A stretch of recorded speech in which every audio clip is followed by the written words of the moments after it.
4 second 4 second એ નહીં પહેલા video 16 એટલે સેકન્ડ નવું સ્ટાર્ટ કર્યું છે.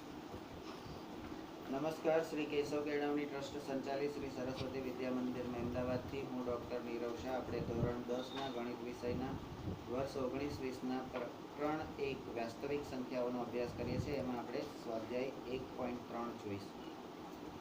તો સ્વાધ્યાય 1.1નો દાખલો પહેલો છે, સાબિત કરો કે વર્ગમૂળમાં 5 અસમય છે. તો ઉકેલ આપણે જે ઉદાહરણમાં સ્ટેપ જોયા એ સ્ટેપને જ વળગી રહેવાનું, ખાલી જગ્યાવાળા સ્ટેપ. તો ધારો કે વર્ગમૂળમાં 5 સમય સંખ્યા છે. અનિષ્ટાપત્તિની રીત.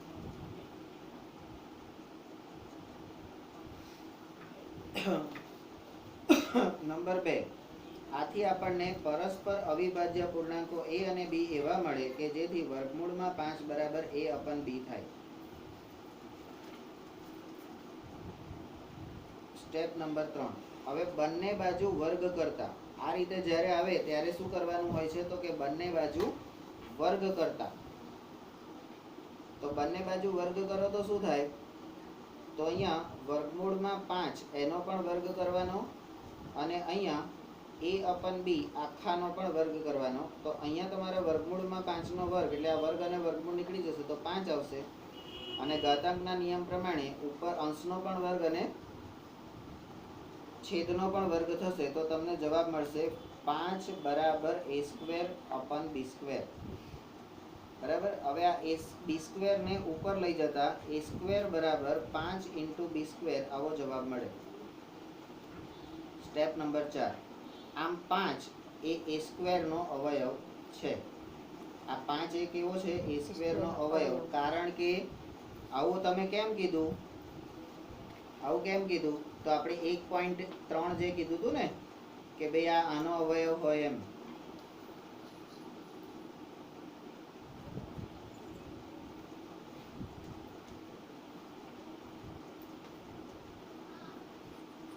ના પેલા ગુણાકાર સ્વરૂપે લખી શકાય કે શું હતું? બુક કાઢો ને બુક શું કરવા મૂકી દો છો?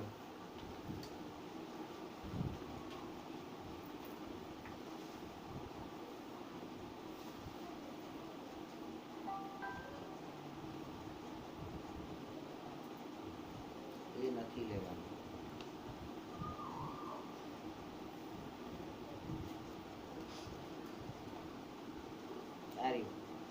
અંકગણિતના મૂળભૂત પ્રમેયના અનન્યતાના ભાગ ઉપરથી, એટલે કોઈ પણ પ્રાકૃતિક સંખ્યાનો વર્ગ આપણે કહેતા હતા ને કે ભાઈ આનો ને આનો એને અવિભાજ્ય સંખ્યાઓના ગુણાકાર, એના અવયવોના અવિભાજ્ય અવયવોના ગુણાકાર સ્વરૂપે લખી શકાય એવું ક્યાં કહેતા હતા?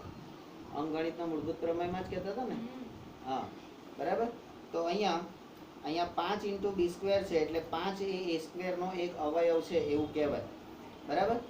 તો આવું આપણે કેવી રીતે કહી શકીએ છીએ? તો કે અંકગણિત નું મૂળભૂત પ્રમેય. બરાબર. સ્ટેપ નંબર 5, પરંતુ 5 એ અવિભાજ્ય હોવાથી પ્રમેય 1.3 મુજબ 5 એ નો પણ અવયવ હોય. એનો પણ અવયવ છે. સ્ટેપ નંબર 6, ધારો કે 5 બરાબર 5c, જ્યાં c કોઈ પૂર્ણાંક છે. જ્યાં c કોઈ પૂર્ણાંક છે તો બંને બાજુ વર્ગ લેતા વર્ગ કરતા a² બરાબર 25c. બરાબર. તો અહીંયા આગળ આને હું કેવી રીતે દર્શાવીશ? વચ્ચેનું બીજું સ્ટેપ, a નો વર્ગ બરાબર 5c નો વર્ગ. ત્યાર પછી તમારું આ આવશે. બરાબર. તો હવે શું? તો કે a² જે છે a² બરાબર તો તમને આપેલું છે એટલે અહીંયા આગળ આવું કેમ લખ્યું? તો કે a² બરાબર 5b નો વર્ગ આવું અહીંયા આગળ આપેલું છે. બરાબર. તો અહીંયા a² ની જગ્યાએ તમે 5b નો વર્ગ લખો અને આ 25c નો વર્ગ તો અહીંયા છે જ. બરાબર. તો હવે શું થશે? તો આ 5 અને 25 25 એટલે 5 આની નીચે જશે, 5 આની નીચે જશે ને, તો તમારો જવાબ શું આવશે? બી સ્ક્વેર બરાબર 25 ભાગ્યા 5 સી સ્ક્વેર. આ 25 ભાગ્યા 5 એટલે 5 આવશે, તો બી સ્ક્વેર બરાબર 5 સી નો સ્ક્વેર આવું આવ્યું. બી સ્ક્વેર બરાબર 5 સી નો સ્ક્વેર આવ્યું. તો સ્ટેપ નંબર 7, આમ 5 એ બી સ્ક્વેરનો પણ, જેવી રીતે એ સ્ક્વેરનો અવયવ છે એવી રીતે બી સ્ક્વેરનો પણ અવયવ છે. સ્ટેપ નંબર 8, પરંતુ 5 અવિભાજ્ય હોવાથી પ્રમેય 1.3 મુજબ 5 એ બીનો પણ અવયવ કહેવાય. જો એ નો, આમ 5 એ અને બીનો સામાન્ય અવયવ એ 5 છે, બરાબર, સામાન્ય અવયવ કહેવાય. તો સ્ટેપ નંબર 10, તો અહીંયા કેમ મૂક્યું? પરંતુ આ વિધાન એ અને બી, આ વિધાન એ અને બી પરસ્પર અવિભાજ્ય છે એવી આપણી ધારણાથી વિરુદ્ધ છે. તો નંબર 11 માટે આપણી ધારણા છે કે વર્ગમૂળમાં 5 એ સમમેય સંખ્યા છે તે ખોટી છે. સ્ટેપ નંબર 12, આથી સાબિત થાય છે કે વર્ગમૂળમાં 5 એ કેવી સંખ્યા છે? અસમમેય સંખ્યા છે. દાખલા નંબર 2,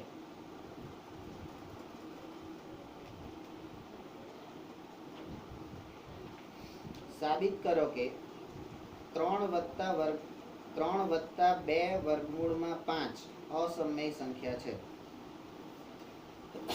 આપણે કોઈ પણ દાખલો હોય, આપણે આપણા ફોર્મેટને વળગી રહેવાનું. સૌથી પહેલા શું કરવાનું? અનિષ્ટાપત્તિની રીત એવું લખવાનું. અનિષ્ટાપત્તિની રીતે આપણે ઉલટું ધારો કે 3 વત્તા 2 ઇન્ટુ વર્ગમૂળમાં 5 એ અસમમેય આપેલું છે. આપણે શું ધારવાનું? એ સમમેય છે, બરાબર. એ સમમેય હોય તો શું થાય? તો કે 3 વત્તા 2 ઇન્ટુ વર્ગમૂળમાં 5 બરાબર એના છેદમાં બી, એના છેદમાં બી આવો જવાબ આવે, જ્યાં એ અને બી પરસ્પર અવિભાજ્ય પૂર્ણાંકો છે. તો સ્ટેપ નંબર 3, તો હવે 3 વત્તા 2 ઇન્ટુ વર્ગમૂળમાં 5 બરાબર એ બાય બી થાય. થાય. હવે આ 3 જે છે એને તમે આ બાજુ લઈ લો, તો હવે કયું વધશે? અહીંયા તો 2 ઇન્ટુ વર્ગમૂળમાં 5 બરાબર એ અપન બી માઇનસ 3. અહીંયા આગળ શું કરવાનું? તો કે લસાઅ લો. લસાઅ લેતા તો 2 ઇન્ટુ વર્ગમૂળમાં 5 બરાબર એ માઇનસ 3બી, કારણ કે આ બી ઉપર ગુણાશે ને આખાના છેદમાં આવી જશે, બરાબર. તો એ માઇનસ 3બી અપન બી. હવે આ 2 નીચે જતો રહેશે, બરાબર.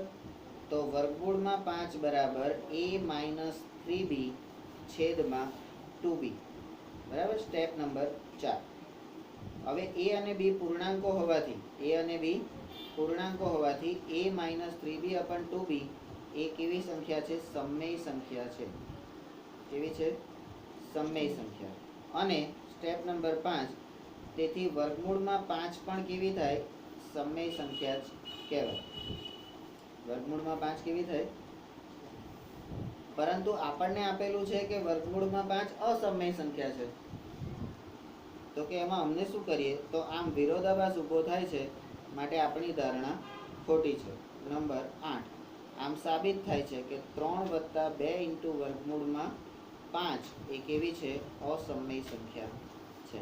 તમે જેમ જેમ દાખલા જોતા જાઓ અને પ્રેક્ટિસ કરતા જાઓ એમ તમને આ શબ્દો અને વાક્યો, ખાલી રકમ બદલવાની છે, બાકી શબ્દો અને વાક્યો સેમ છે, કોઈ એક લીટીમાં ફેર નથી, બરાબર છે. તો એ વસ્તુ ખાસ ધ્યાનમાં રાખવાનું.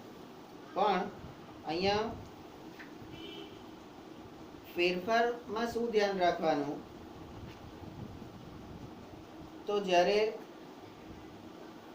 ખાલી વર્ગમૂળમાં 2, વર્ગમૂળમાં 3 કે વર્ગમૂળમાં 5 આપેલું હોય ત્યારે જે આપણને એ બાય બી મૂકતા જે સંખ્યા મળે છે એમાં બંને બાજુ વર્ગ કરવાનો છે.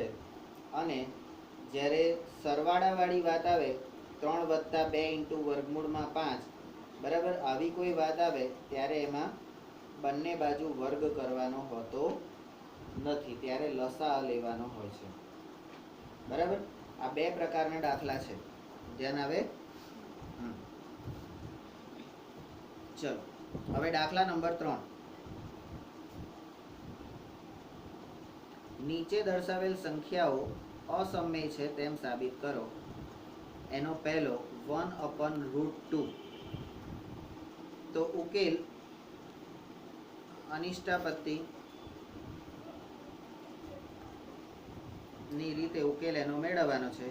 તો કે ધારો કે 1/√2 એ સમય છે, બરાબર. અસમય સાબિત કરવાનું છે તો ઊંધું ધરવાનું, ઉલટું.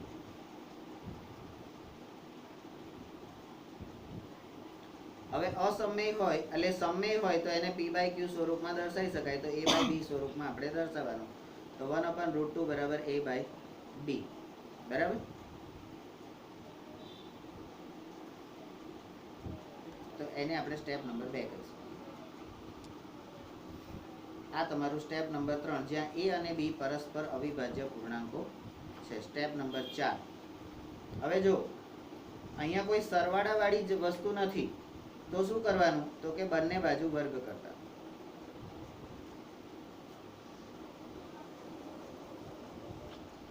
હવે બંને બાજુ વર્ગ કરીએ તો 1/√2 આખાનો વર્ગ બરાબર a/2 આખાનો વર્ગ. તો અહીંયા આગળ આનો જવાબ આવશે 1/2 બરાબર a²/b², બરાબર. Step number 5. હવે શું કરવાનું? આ b² ને ઉપર લઈ જાઓ અને આને આ બાજુ લઈ જાઓ, ક્રોસ ગુણાકાર કરતા. તો આ રકમ આપણને કેવી રીતે મળે છે? ક્રોસ ગુણાકાર કરતા. તો b² બરાબર 2a², આવો જવાબ આપણને મળે. નંબર 6. તો આમ 2 એ b² નો અવયવ છે. Step number 7. પરંતુ 2 અવિભાજ્ય હોવાથી પ્રમેય 1.3 મુજબ 2 એ b નો પણ અવયવ થાય. આ કયું આવ્યું?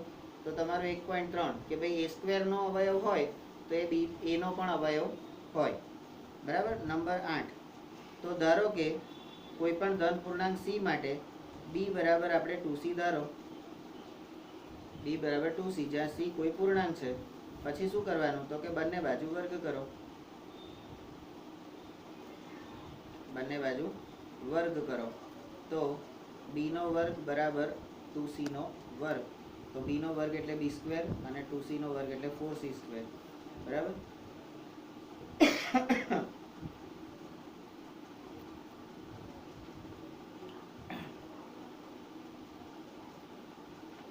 હવે અહીંયા પહેલા તમને આપ્યું b નો વર્ગ બરાબર 2a², બરાબર. તો આને હું નંબર 1 આપું અને આને હું નંબર 2 આપું તો અહીંયા આગળ હું એવું લખી શકું કે પરિણામ 1 અને 2 પરથી, કારણ કે b² ની કિંમત તમને 4ac પણ મળે છે અને b² ની કિંમત 2a² પણ મળે છે, બરાબર. અહીંયા પણ એ જ વસ્તુ થશે, બરાબર. a² ની કિંમત તમને અહીંયા મળી એક વખત 5b² અને એક વખત મળી a² બરાબર 25c², બરાબર. તો અહીંયા પણ પરિણામ 1 અને 2 પરથી જ આપણે આ લખી શકીએ છીએ. તો અહીંયા પણ હું એ લખી શકું. તો અહીંયા લખી શકું કે બંને બાજુ b² છે તો એની બાજુના પદો એટલે 2a² અને 4c² પણ સરખા થાય, બરાબર. હવે અહીંયા આ જે 2 છે એ આની નીચે જશે તો આના પછીનું સ્ટેપ મારું આવશે a² બરાબર 4/2c². આ 4/2 નો છેદ ઉડાડતા 2 રહે તો આપણને જવાબ મળે a² બરાબર 2c². a² બરાબર 2c², આમ જવાબ મળે. તો નંબર 9. આમ 2 એ a² નો અવયવ છે. તો નંબર 10. પરંતુ 2 અવિભાજ્ય હોવાથી પ્રમેય 1.3 મુજબ 2 એ a નો પણ અવયવ કહેવાય. નંબર 11. આમ a અને b નો સામાન્ય અવયવ 2 મળે છે. નંબર 12. આથી a અને b પરસ્પર અવિભાજ્ય નથી. આ માટે આપણી ધારણા ખોટી છે. તો નંબર 13. આમ સાબિત થાય છે કે a 1/√2 એ અસમય છે, સમય નથી. તો આપણે સમય છે એવું સાબિત કરવાનું હતું. હવે બીજી રકમ જુઓ. બીજી રકમમાં ગુણાકાર આવ્યો. ગુણાકાર આવ્યો એટલે બીજી રકમમાં ગુણાકાર આવ્યો એટલે તમારું ઉદાહરણ 11 વાળું એટલે ધોરણ 9 પરિણામ બી. આ જે છે એ કેવી રીતે તો કે ધોરણ 9 પરિણામ બી અને પરિણામ બી એટલે ઉદાહરણ 11 બરાબર છે, એના પ્રમાણે આવશે. તો અહીંયા શું છે 5 ઇન્ટુ વર્ગમૂળમાં 7 ઇન્ટુ વર્ગમૂળમાં 5. સ્ટેપ નંબર 1 અનિષ્ટા પદ્ધતિ ની રીતે ધારો કે 7 ઇન્ટુ વર્ગમૂળમાં 5 સમમેય છે. જો એ સમમેય હોય તો એને p/q સ્વરૂપમાં આ રીતે લખી શકાય કે 7 ઇન્ટુ વર્ગમૂળમાં 5 બરાબર a/b, જ્યાં a અને b પરસ્પર અવિભાજ્ય પૂર્ણાંકો છે. તો અહીંયા 7 નીચે જતો રહે તો વર્ગમૂળમાં 5 બરાબર a/7b. Step number 3. હવે a b અને 7, આ a b અને 7 એ પૂર્ણાંકો હોવાથી a/7b સમમેય સંખ્યા છે. તેથી વર્ગમૂળમાં જો આ બાજુની સમમેય હોય તો આ બાજુ કેવી થાય? સમમેય થાય. તો વર્ગમૂળમાં 5 પણ સમમેય સંખ્યા છે. Step number 5. પરંતુ વર્ગમૂળમાં 5 અસમમેય સંખ્યા છે એવું પક્ષમાં કીધેલું છે. તો નંબર 5 આમ વિરોધાભાસ ઊભો થાય છે, માટે આપણી ધારણા ખોટી છે. તો સ્ટેપ નંબર 6 આમ સાબિત થાય છે કે 7 ઇન્ટુ વર્ગમૂળમાં 5 એ કેવું છે? અસમમેય છે. દાખલા નંબર 3 એટલે ત્રીજાનો ત્રીજો. તો અહીંયા સરવાળો આવ્યો. તો સરવાળો આવ્યો એટલે ઉદાહરણ 10 પ્રમાણે કરી શકાય આપણે. સરવાળો ને તફાવત એટલે તો અહીંયા હું ઉદાહરણ 10 કરી દઉં. બરાબર.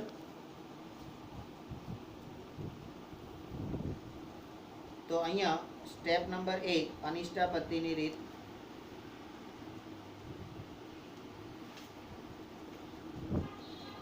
ધારો કે 6 વત્તા વર્ગમૂળમાં 2 સમમેય સંખ્યા છે. સ્ટેપ નંબર 2 તો 6 વત્તા વર્ગમૂળમાં 2 બરાબર a/b, જ્યાં a અને b પરસ્પર અવિભાજ્ય પૂર્ણાંકો છે. અહીંયા 6 આ બાજુ જતા રહેશે એટલે માઇનસ થઈ જશે. તો આપણને જવાબ મળશે વર્ગમૂળમાં 2 બરાબર a/b -6. અહીંયા શું કરવાનું છે? લસાઅ લેતા. તો લસા લઈએ તો b અહીંયા જોડાઈ જશે. તો a -6b/b. તો આપણને જવાબ મળે છે વર્ગમૂળમાં 2 બરાબર a-6b છેદમાં b. Step number 3. તો હવે a b અને 6 એ પૂર્ણાંકો હોવાથી a-6b/b એ સમમેય સંખ્યા થાય. તો વર્ગમૂળમાં 2 પણ સમમેય સંખ્યા જ થાય. તો સ્ટેપ નંબર 4. પરંતુ વર્ગમૂળમાં 2 અસમમેય સંખ્યા છે એવું આપેલું છે. એવું ક્યાં આપેલું છે? તો કે પક્ષમાં. સ્ટેપ નંબર 5 આમ વિરોધાભાસ ઊભો થાય છે, માટે આપણી ધારણા ખોટી છે. તો સ્ટેપ નંબર 6 આમ સાબિત થાય છે કે 6 વત્તા વર્ગમૂળમાં 2 એ અસમમેય સંખ્યા છે. તો આ રીતે તમારા કયા દાખલા કયા એટલે ધારો કે ઉદાહરણ 10 લખો તો ઉદાહરણ 10 જેવા દાખલા બધા એની સાથે લખવાનો. મટીરિયલમાં જ્યારે આપણે એક્ઝામની તૈયારી કરીએ ત્યારે એ વસ્તુ ખાસ ધ્યાન ઉપર લેવાની છે. બરાબર છે. તો આના પછીનું જે થિયરી છે, આની જે થિયરી છે એમાં કંઈ ઉમેરવાનું બાકી રહેશે કે નહીં જોઈ લઈએ.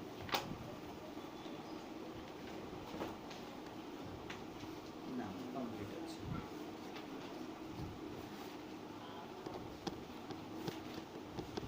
તો હવે એના પછીની થિયરી એટલે આપણા ચેપ્ટરનો લાસ્ટ ટોપિક એ હવે આપણે જોઈશું.